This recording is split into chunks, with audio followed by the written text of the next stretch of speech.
What is up, y'all? I am going to make this video short and sweet. Today we are going to be explaining how a scooter CVT transmission works. First, I will be showing it on the whiteboard if my drawing skills are good enough.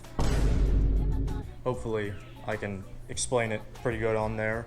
And then I will be showing it with the CVT cover off, showing the CVT working. Yeah, let's hop right into it.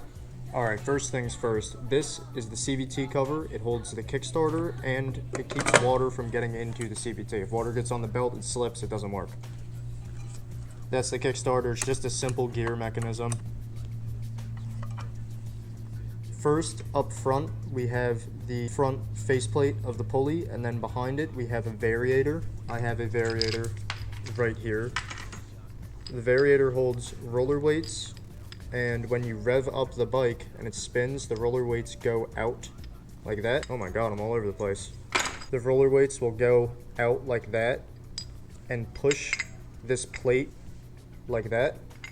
And when this is on the crankshaft, which is what it sits on, it will push the pulley that way, and it'll pinch this belt, so this belt will move up the pulley. The contra spring is also what's putting pressure on the belt, making sure it doesn't slip. Alright, so this is your front pulley, and this is your rear pulley, and this is your belt, and this is your belt at idle.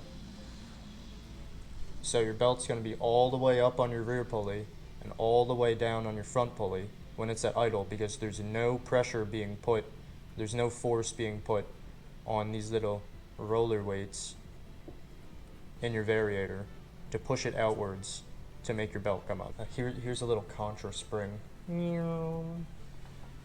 Very awesome.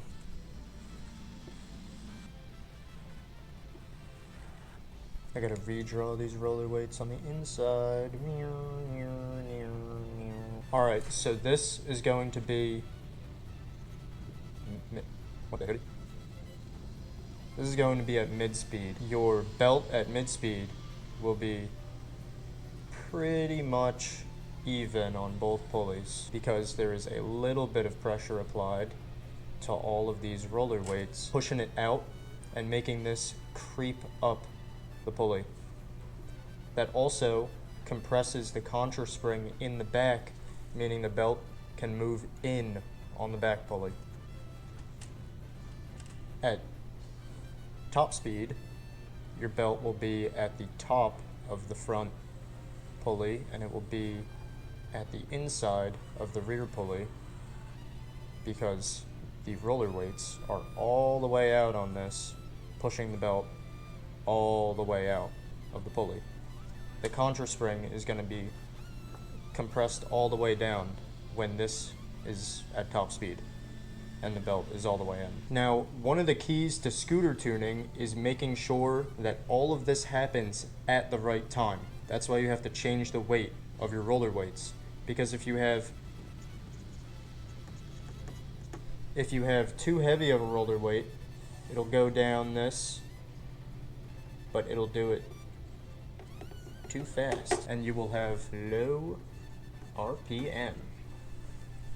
That is not good for speed because you never hit your power band. So say if you have too heavy of a roller weight and you give it a little bit of throttle, it'll go all the way up to here, and then your engine will not have enough torque to get your bike up to speed if the belt is all the way out in the front pulley and all the way in on the rear pulley.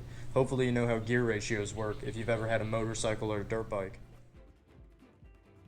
If your weights are too light, then it will go down this too slow, which means that you will have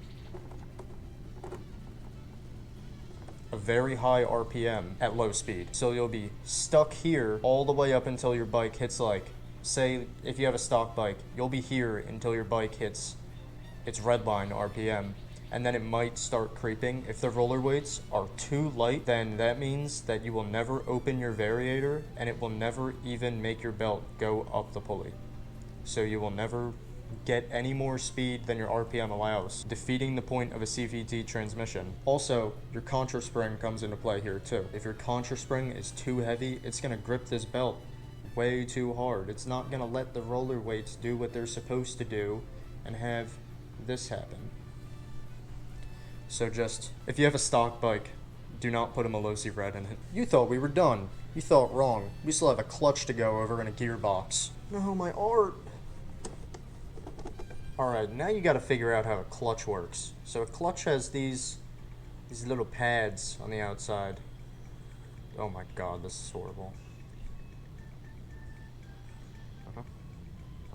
Yep. This is your clutch. Mind the drawing. It is so bad. And these are your clutch springs. They hold all these things inwards. They hold them all in. And this on the outside is your clutch bell. Perfect. That on the outside is your clutch bell, but really crappily drawn. Now, when your bike is at idle, or just above idle, your clutch is not going to grab that clutch bell, which is connected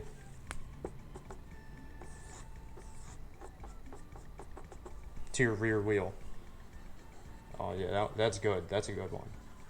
Your clutch bell is connected to the rear wheel through that shaft. When your bike is at idle, your clutch and your pulleys are not attached to the clutch bell, meaning they're not attached to the rear wheel. When you rev up your bike, these springs get elastic. When you rev up your bike, these springs stretch out, and this part of the clutch, the little pads, the little clutch pads, they'll touch the bell, meaning your clutch and all your pulleys and your engine is connected to the rear wheel. If your clutch springs are too heavy, then this likely won't happen at all, and your little clutch pads will never touch, meaning your bike doesn't move, which is in a very extreme case. Or you'll have to rev up your bike pretty high for it to connect to the rear wheel, which can cause your bike to be a little lurchy or feel like you can't go at low speed. If your clutch springs are too light, then your clutch will connect to the clutch bell and the rear wheel at idle, meaning either your engine will stall, or as soon as you hit the throttle, the clutch will engage, which is pretty much most stock scooters. But for people with built scooters, that's not good, because with a built scooter, you want to get up a few thousand, maybe 3,000 or 4,000 RPM before you launch, because it gives you a better launch.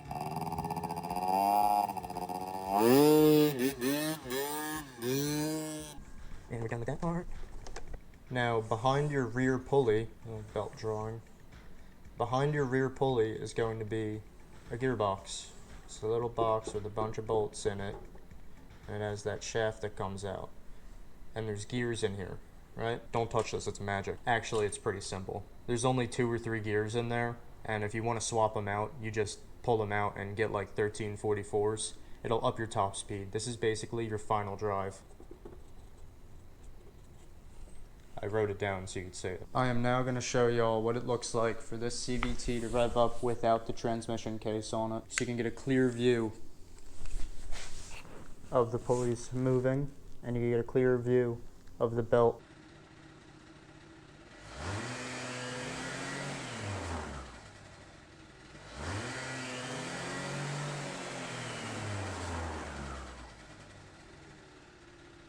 Alright gang, if you didn't understand how a scooter CVT transmission worked before, hopefully you do now. Let me know if I missed anything down in the comments, and with that, I'll see y'all later. Peace.